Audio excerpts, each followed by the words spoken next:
Shalom saudara-saudara semua. Selamat pagi. Shalom 5.000 jiwa di tempat ini. Shalom yang di online. Shalom, Tuhan memberkati. Materi kita pada pagi hari ini yaitu mengatasi kejenuhan ya. Ada banyak orang itu terasa jenuh ya, mengalami banyak sekali kejenuhan. Dalam apa? Ada banyak orang itu mengalami kejenuhan waktu bergumul dengan keuangan ya. Pada waktu ada persoalan di dalam rumah tangganya mengalami kejenuhan. Juga ada yang mengalami kejenuhan yang sedang melayani Tuhan. Itu waktu menghadapi jemaat yang ada banyak persoalan, yaitu ada sering juga mereka mengalami kejenuhan. Juga ada yang mengalami kejenuhan waktu mendidik anak, ya anaknya nggak kunjung nurut ya, bandel terus ya. Nah itu mengalami kejenuhan mereka ya. Kita mau lihat cara Tuhan, cara Alkitab untuk mengatasi kejenuhan. Ya, kita mau buka 1 Tesalonika 5 ayat 1 sampai 11. 1 Tesalonika 5 ayat 1 sampai 11. Kita baca sama-sama ya. Tetapi tentang zaman dan masa, saudara-saudara, tidak perlu dituliskan kepadamu. Karena kamu sendiri tahu benar-benar bahwa hari Tuhan datang seperti pencuri pada malam. Apabila mereka mengatakan semuanya damai dan aman, maka tiba-tiba mereka ditimpa oleh kebinasaan. Seperti seorang perempuan yang hamil ditimpa oleh sakit bersalin, mereka pasti tidak akan luput. Tetapi kamu, saudara-saudara, kamu tidak hidup di dalam kegelapan, sehingga hari itu tiba-tiba mendatangi kamu seperti pencuri. Karena kamu semua adalah anak-anak terang dan anak-anak siang. Kita bukanlah orang-orang malam atau orang-orang kegelapan. Sebab itu baiklah, jangan kita tidur seperti orang-orang lain, tetapi berjaga-jaga dan sadar. Sebab mereka yang tidur waktu malam dan mereka yang mabuk pada waktu malam tetap pada waktu malam. Sebab mereka yang tidur pada waktu malam dan mereka yang mabuk waktu malam. Tetapi kita yang adalah orang-orang siang, baiklah kita sadar, berbaju sirahkan iman dan kasih, dan berketopongkan pengharapan keselamatan. Karena Allah tidak menetapkan kita untuk ditimpa murka, tetapi untuk beroleh keselamatan oleh Yesus Kristus Tuhan kita, yang sudah mati untuk kita, supaya entah kita berjaga-jaga, entah kita tidur, kita hidup bersama-sama dengan Dia. Karena itu nasihatilah seorang akan yang lain, dan saling membangunlah kamu seperti yang memang kamu lakukan. Ya, jadi ketetapan Tuhan Yesus atas kita itu tidak ditetapkan Tuhan untuk ditimpa murka, tetapi untuk beroleh keselamatan. Maka dari itu Tuhan mengajak kita untuk selalu berjaga-jaga, seperti kita berjaga-jaga pada pencuri yang datang setiap saat. Ya, entah itu siang, entah itu malam, entah itu sore, ya kita harus berjaga-jaga. Jangan sampai lengah, jangan sampai kita itu kerampokan, ya kan istilahnya. Nah, di sini kita mau lihat caranya. Alkitab mengajarkan ya ada 3 cara ya, yang kita mau bahas itu ada 3 cara. Kita tuh sadar dulu. Yang pertama, kita sadar akan rahasia Tuhan. Kapan Tuhan mau datang? Ya, itu rahasia Tuhan. Kita harus sadar ini. Kita nggak ngerti kapan tepatnya Tuhan mau datang, seperti perumpamaan tadi yang yaitu seperti pencuri yang akan datang tiba-tiba. Ya, kita nggak ngerti kapan Tuhan Yesus mau datang. Maka kita harus melakukan apa? Berjaga-jaga. Ya, kita itu nggak dididik untuk instan, udah dikasih tahu dulu, jadi kita persiapannya di hari H aja. Nggak gitu, ya. Kita nggak. Tuhan itu mencintai proses. Tuhan itu tidak mau instan, ya. Tapi kita harus melalui proses dulu. Kita harus sabar dan kita belajar dalam peperangan untuk mempertahankan apa yang ada pada kita. Jangan sampai kita kerampokan, ya, kemasukan pencuri, ya kan, kedatangan pencuri. Kita harus berjaga-jaga, bangun benteng, siap lihat keadaan, selalu waspada, ya. Nah, Tuhan itu maunya kita tuh hidup oleh iman, ya, bukan apa yang udah terlihat, tapi kita hidup oleh iman. Tuhan itu maunya kita hidup oleh iman, ya. Kita buka di dalam Ibrani 11 ayat 1 sampai 40. Kita pelajari di situ, ya. Iman itu apa sih? Coba ada yang bisa bacain saya ayat satunya? Ayat satunya, apa itu iman? Iman adalah dasar dari segala sesuatu yang kita harapkan dan bukti dari segala sesuatu yang tidak kita lihat. Ya, adalah bukti dari segala sesuatu yang tidak kita lihat. Kita harus percaya dan kita melakukan tindakan iman sampai terbukti apa yang tidak kita lihat menjadi kita bisa melihat, merasakannya. Yang dari roh menjadi daging harus dilakukan, harus ada dilakukan tindakan iman. Seperti khotbah saya minggu lalu, ya, 2 minggu yang lalu, iman tanpa perbuatan adalah mati. Ya, kita harus dasarnya iman dulu, beriman. Karena Tuhan itu Allah pencipta. Dia Allah yang bisa menciptakan. Nah, kita ini diciptakan segambar dan serupa dengan Tuhan. Dalam hal apa? Kuasa. Kuasa oleh apa? Karena kita beriman, maka kita harus bisa menciptakan yang tidak ada menjadi ada dengan tindakan iman. Ya, waktu kita berdoa, kita minta diberkati. Ya, kita berdoa minta diberkati. Ini iman, ya kan? Aku percaya aku akan diberkati Tuhan. Iman kita berkata seperti itu. Tindakan iman apa? Untuk mewujudkan yang dari roh menjadi daging. Untuk mewujudkan berkat itu kita terima. Ya, bekerja, ya kan? Bekerja atau melakukan sesuatu ya yang Tuhan suruh. Nah, itu di situ akan mendapatkan yang dari roh menjadi daging. Berkat itu akan nyata bisa kita terima, ya. Ada banyak tuh kejadian ajaib loh. Tuhan itu ajaib. Waktu kita beriman, yang tidak mungkin itu menjadi mungkin karena kita diciptakan untuk menerima kuasa dari Allah kita, dari Bapa kita. Kita lihat dalam kisah ini ya, dalam 1 Tesalonika dalam Ibrani ini ya, kita pelajari ya, ada banyak tindakan iman ya. Kalau iman ya, ada banyak kejadian ajaib yang terjadi melalui iman. Iman itu jika dengan pengetahuan dan tindakan maka akan terjadi keajaiban ya. Seperti yang saya bilang tadi, dari roh menjadi daging. Di dalam Ibrani 11 ini ada banyak perbuatan Tuhan yang ajaib waktu kita beriman dan kita taat melakukan tindakan iman, yaitu apa? Taat akan perintah Tuhan. Di antaranya ya, karena iman bangsa Israel itu nurut, dia mengadakan Paskah dan mengadakan pemercikan darah di ambang-ambang pintu. Supaya apa? Si pembinasa keji tidak bisa menyentuh anak-anak sulung bangsa Israel. Ya, bangsa Israel itu akan ditimpa anak-anak sulung mati sedang kena 10 tulah. Ya, nah di situ bangsa Israel itu orang Mesir, bukan bangsa Israel ya. Di situ Tuhan mau menyelamatkan umatnya, yaitu bangsa Israel. Ya, di situ Tuhan menyuruh mengadakan perayaan Paskah dengan disertai memercikan darah untuk ambang-ambang pintu rumahnya, supaya nggak ada malaikat-malaikat maut yang membinasakan anak-anak sulung atas perintah Tuhan untuk membuat jera kepada Firaun dan bangsa Mesir ya.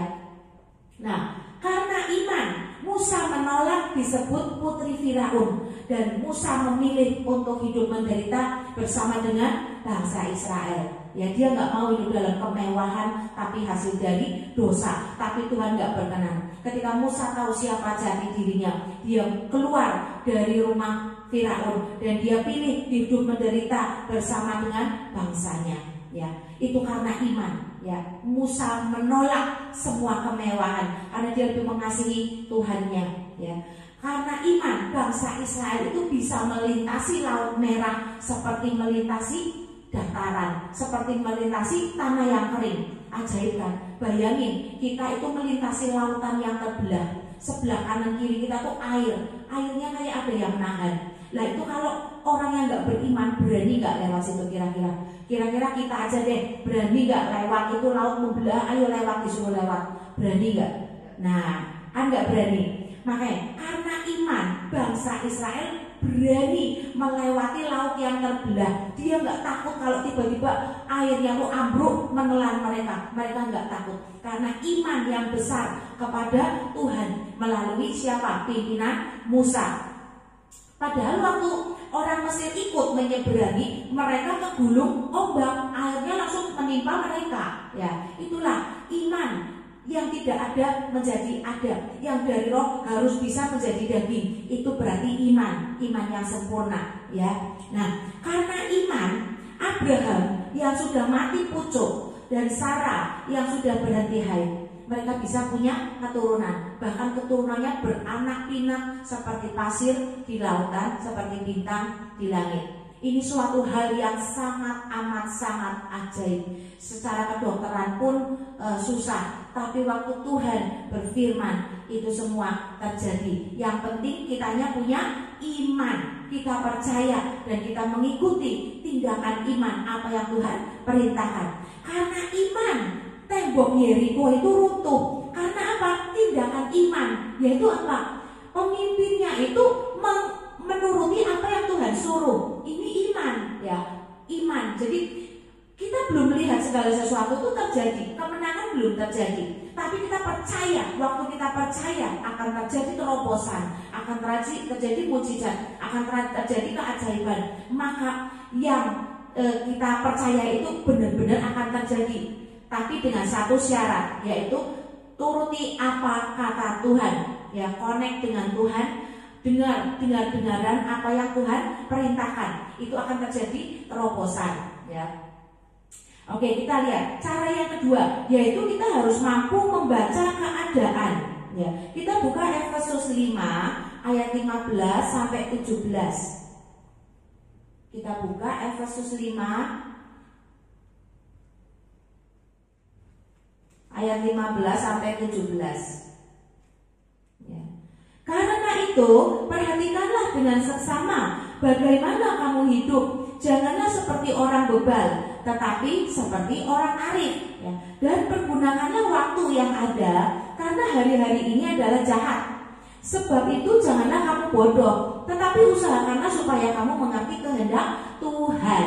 Seperti yang tadi saya bilang, karena iman kita harus melakukan tindakan iman, yaitu apa kehendak Tuhan. Kita harus dengar-dengaran, ya, harus tahu, ya, harus menggunakan waktu kita secara arif, ya, secara bijaksana. Ya, jangan kita menjadi bodoh, tapi kita harus mengerti apa kehendak Tuhan dalam hidup kita. Ya, kita mampu membaca keadaan. Apa sih yang Tuhan mau? Kok saya ngalami seperti ini? Apa sih yang Tuhan mau? Nah, itu kita harus bisa mengerti dengan dengaran suara Tuhan. Ya, kalau kita sampai merasa jenuh, itu berarti kita lagi putus hubungan dengan Tuhan loh. Ya, merasa jenuh itu terjadi karena apa? Kita kurang percaya akan kehendak Tuhan. Kita nggak ngerti apa kehendak Tuhan. Makanya kita bisa menjadi jenuh, capek. Ya, nah, ini kita harus sadar diri bahwa ada yang salah dalam tindakan kita, dalam keputusan kita tuh ada yang salah. Yaitu apa? Kita tidak melakukan integritas. Kita nggak melakukan apa yang kita imani, kita nggak lakukan. Ya, kita nggak jadi pelaku firman. Makanya bisa sampai terjadi kejenuhan. Ya, ini ya. Yang pertama tadi kita harus sadar akan rahasia Tuhan, berjaga-jaga. Waktu Tuhan itu adalah rahasia Tuhan, ya. Yang pertama, ya, kita harus berjaga-jaga, sadar, terus melakukan peperangan, ya, terus fokus menyembah Tuhan. Jadi kita nggak merasa jenuh waktu kita dalam penantian, menantikan segala sesuatu, ya. Kita akan merasa jenuh kalau kita nggak berdasarkan pada apa cara Tuhan, bagaimana cara Alkitab, bagaimana cara Tuhan. Kita mesti akan merasa jenuh karena tidak akan ada terobosan waktu kita berjalan dengan kekuatan sendiri, dengan cara sendiri. Tapi ketika kita tahu apa kehendak Tuhan, seperti yang dituliskan di sini di ayat 17, supaya kamu mengerti kehendak Tuhan. Nah, ini loh cara Tuhan. Waktu kita nggak ngerti cara Tuhan, nggak akan terjadi terobosan. Yang ada salah melangkah. Kalau toh benar itu cuma faktor keberuntungan aja, ya. Itu kita harus mengerti ini, ya. Yang ketiga, belum, bentar. Nah di sini nih ya, waktu kita harus tahu keadaan, mengerti kehendak Tuhan, kita harus selalu mengupgrade diri kita dengan cara belajar firman, masuk dalam ibadah-ibadah ya, masuk ke dalam konsel, masuk ke perkumpulan orang yang berdoa, yang peka, yang bisa connect dengan Tuhan, minta didoakan, terus kita juga sendiri membangun hubungan dengan Tuhan sampai kita bisa dengar-dengaran suara Tuhan, mengerti kehendak Tuhan ya. Kita juga harus semangat untuk upgrade iman, jangan males. Udah lagi jenuh, udah lagi boring ya, tapi kitanya males, nggak mau upgrade iman ya. Jadi ada cara. Kalau saya lagi bosan, saya jarang bosan. Saya tuh jarang merasa bosan ya. Kalau bosan apa sih ya, paling bosan karena apa? Badannya capek, lagi capek gitu, pengen istirahat, tapi kok aku malas tidur ya, pengennya jalan-jalan. Nah itu saya lakukan jalan-jalan.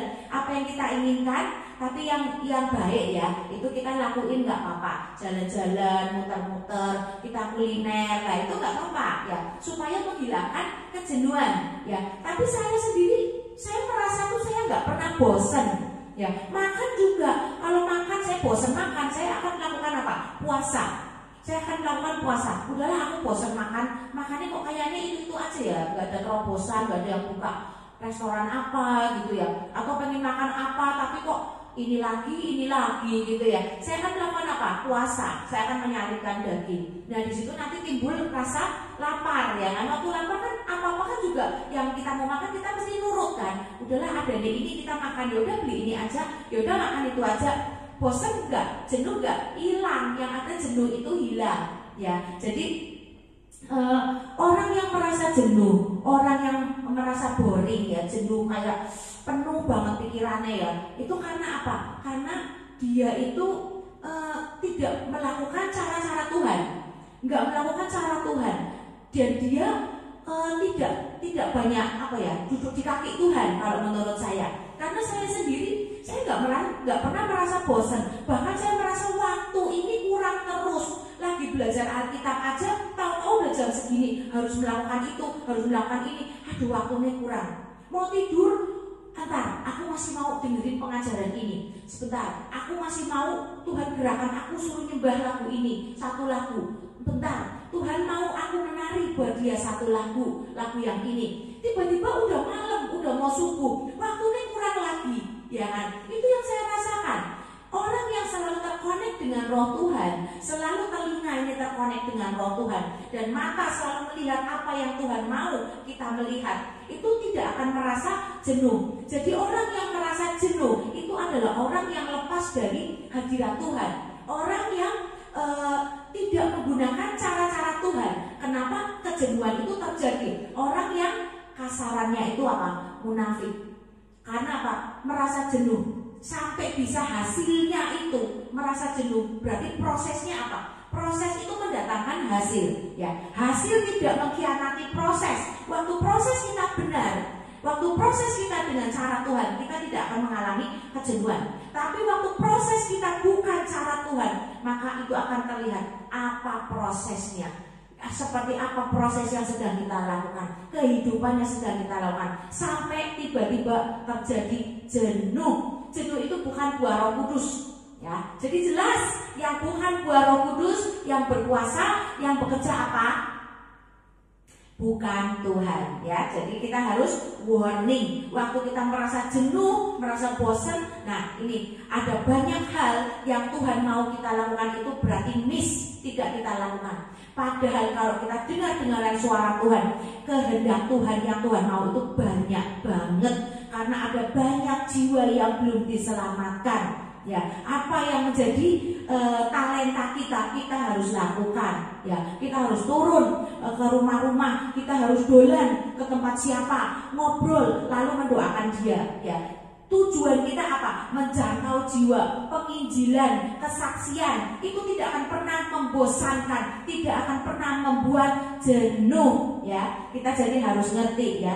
Yang ketiga ya, kita tuh tidak hidup dalam kegelapan ya. Kita itu harus tidak boleh hidup dalam kegelapan. Karena orang salah itu tidak hidup dalam kegelapan ya. Apa sih yang Tuhan mau? Ya, kita buka Mazmur 16 ayat 11. Apa sih yang Tuhan mau dalam tujuan kita ya?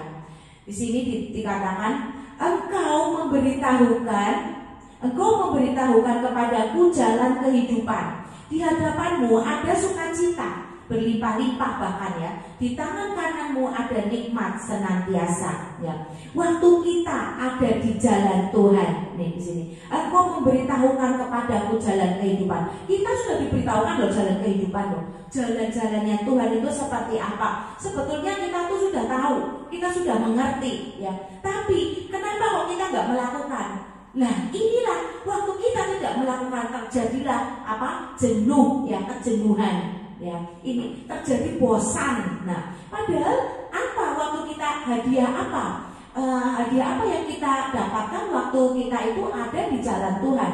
Yaitu apa? Di hadapan Tuhan ada sukacita berlimpah-limpah. Kita akan mendapatkan sukacita berlimpah-limpah. Seperti yang saya tadi bilang ya, waktu kita melakukan apa yang Tuhan mau, penginjilan, kesaksian, kunjungan ke orang sakit, diajak nyembah bareng, kita melihat orang itu menangis di lawak Tuhan, betapa kita bahagia orang itu bisa ketemu Tuhan ya kan. Waktu kita di lawak Tuhan aja kita sukacita banget, beban-beban terasa jadi terangkat ya kan, beban-beban terangkat, hati kita jadi plong ya kan, jadi sukacita, badan yang tadinya berat jadi berasa ringan ya kan. Apa? Kena hadirat Tuhan, mendapat kekuatan yang baru. Dan kalau kita melihat orang lain mendapat seperti yang kita alami, betapa sukacitanya kita ya. Makanya di sini dikatakan di hadapanmu ada sukacita berlimpah-limpah kalau kita jalan di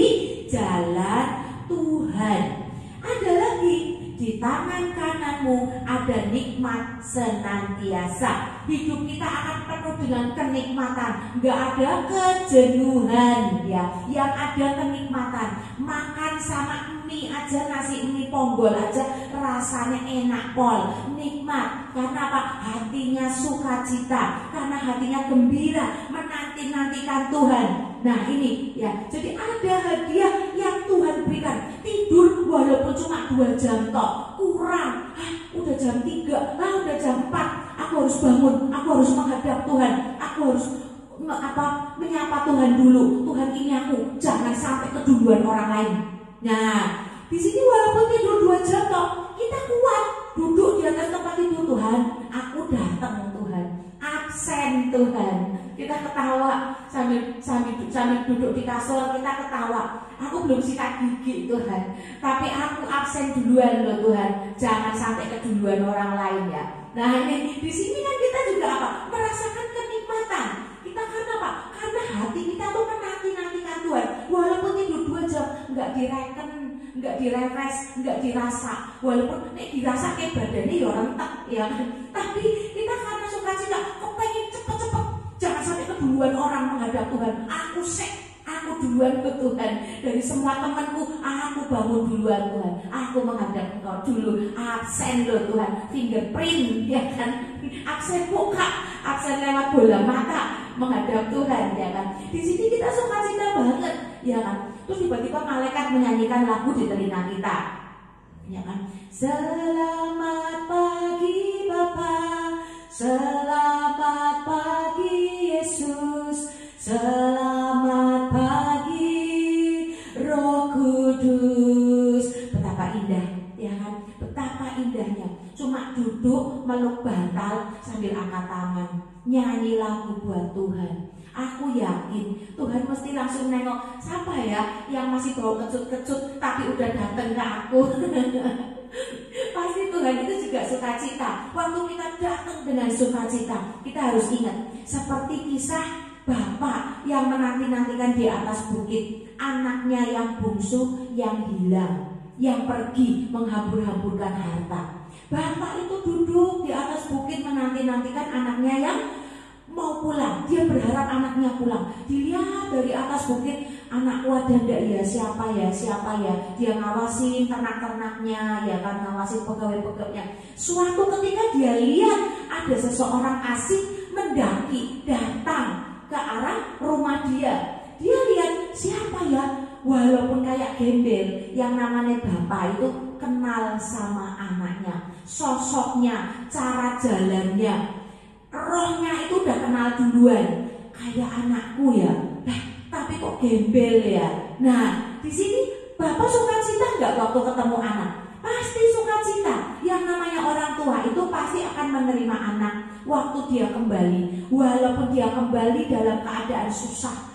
walaupun dia kembali dalam kegagalan, apalagi kalau kembali dalam keberhasilan. Dalam kegagalan aja, bapak ini yang bapak dunia, dia turun, dia lari menyambut anaknya, dia peluk anaknya, dia nggak peduli anaknya udah nggak berapa hari nggak mandi, nggak berapa hari nggak ganti baju, dia peluk anaknya, langsung dipestain, dikasih jubah baru, dikasih cincin baru, ya kan, cincin melambangkan otoritas, dikembalikan kuasanya dia sebagai anak dari bapaknya. Walaupun dia sudah bilang, ya, bapak membuka tangan, memeluk anaknya yang hilang. Ini bapak dunia, apalagi bapak sorga. Bapak dunia yang jelek aja tahu memberikan yang terbaik buat anaknya, apalagi bapak kita yang di sorga. Jadi sebetulnya tidak ada alasan waktu kita berada di kehendak Tuhan, melakukan kehendak Tuhan, jalan di jalannya Tuhan, itu tidak ada alasan kita merasa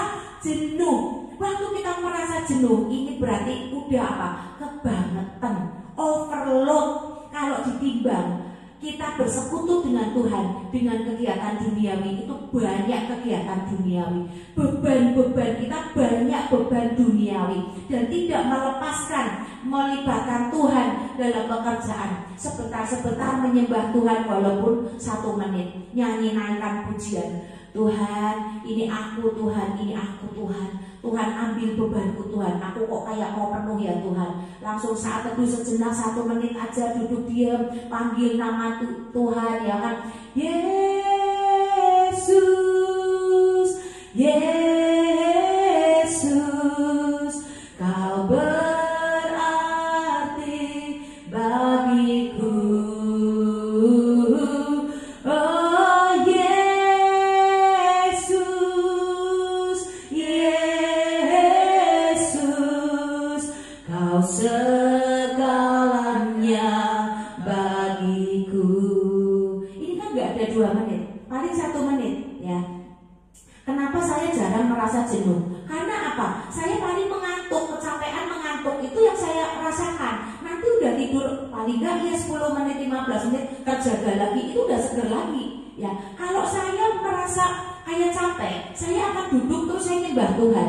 Biasanya saya tanya, aduh capek, aku pengen refreshing sebentar gitu, ngeluk-ngeluk boyok ya toh, nengok sana nengok sini, stretching ya kan. Nah di situ saya terus nanti kepala saya naik ke atas, saya bilang, Tuhan aku pengen nyembah lagu apa ya Tuhan ya. Nanti tiba-tiba di telinga kita ada suara lagu bersama malaikat di surga.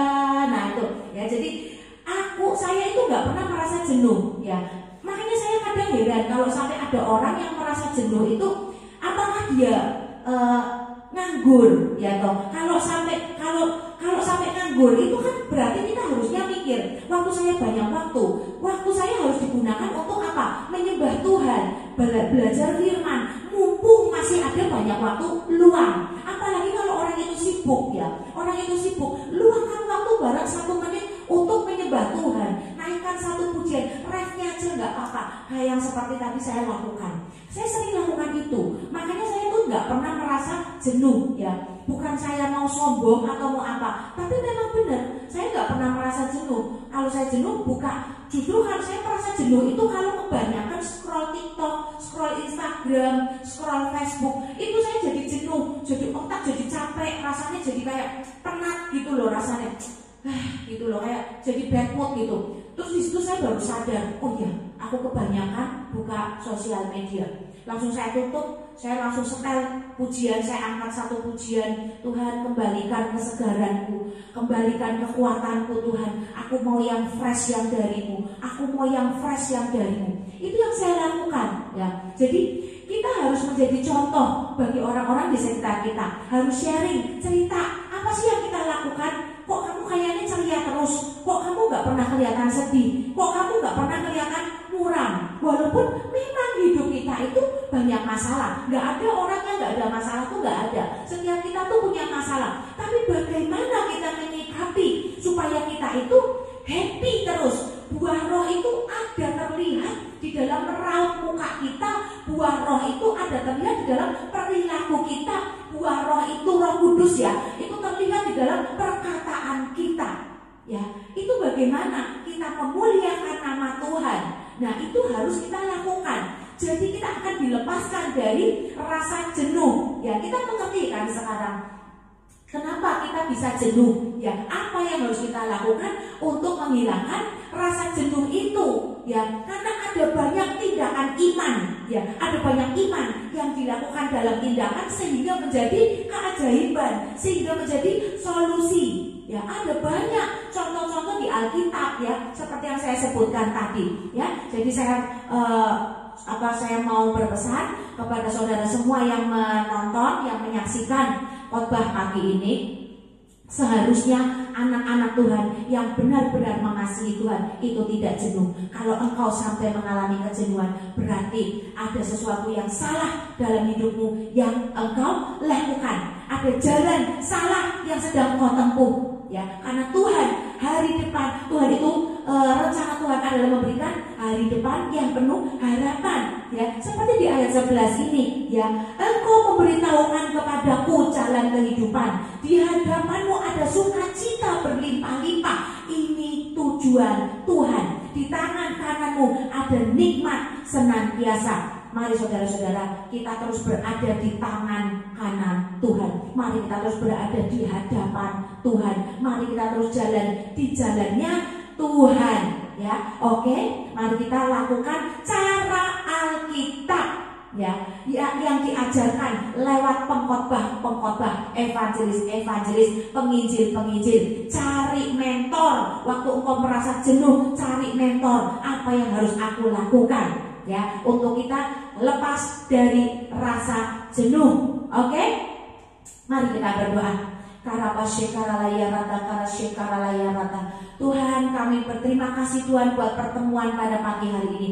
Biarlah pagi ini kami menangkap dengan jelas bagaimana cara Alkitab memberikan solusi dari rasa jenuh yang akhir-akhir ini banyak melanda jemaat-Mu, banyak melanda anak-anak-Mu Tuhan, oleh karena tekanan hidup, oleh karena himpitan hidup, oleh karena masalah yang datang bertubi-tubi ketika kami melenceng keluar dari hadirat-Mu Tuhan. Maka yang datang adalah masalah-masalah. Biarlah kami mau kembali dan bertobat Tuhan. Mari Tuhan, Kau lawat setiap kami yang ingin bertobat, yang hatinya berseru-seru kepadamu, ingin untuk kembali merasakan Roh Kudus, merasakan kedamaian, sukacita yang daripadamu. Biarlah kami semua tertanam dan kami semua mengingat cara-cara Tuhan, supaya kami tidak dilanda kejenuhan, tapi kami merasa kami kurang waktu untuk terus bersama dengan Engkau. Terima kasih Bapa, terima kasih Roh Kudus, terima kasih Yesus. Mari Tuhan, kami percaya Roh-Mu sedang berproses atas setiap kami yang mendengar khotbah